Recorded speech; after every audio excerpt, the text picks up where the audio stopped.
वाव की ज़बर मुख्तसर पढ़ी जाएगी, one count is equal to the single हरकत ज़बर ज़ेर एंड पेश, ठीक है।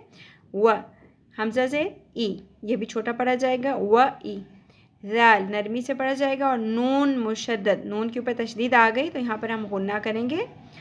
व इज़न, गुन्ना क्या होता है, आवाज़ को नाक में ठहरा कर रखना, खींचना, ठीक है, लंबा करना, नून की आवाज़ को हमने लंबा करना है।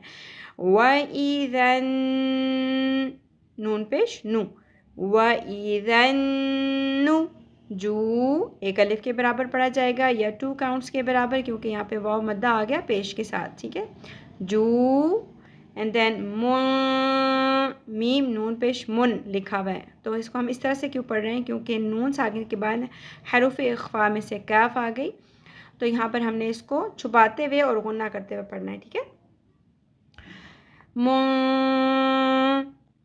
व इज़न नुजूमु क द, ये दोनों एक एक ज़बर हैं, ज़्यादा नहीं खींची जाएंगी। रोत अगेन रॉपुर होगा, ता साकिन हो जाएगा और आयत मुकम्मल होने की सूरत में कोई तब्दीली नहीं होगी।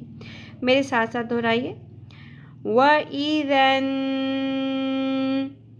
नुजूमु कदरत, आयत को रवान पढ़ लेते हैं। व इज़न नुजूमु कदरत,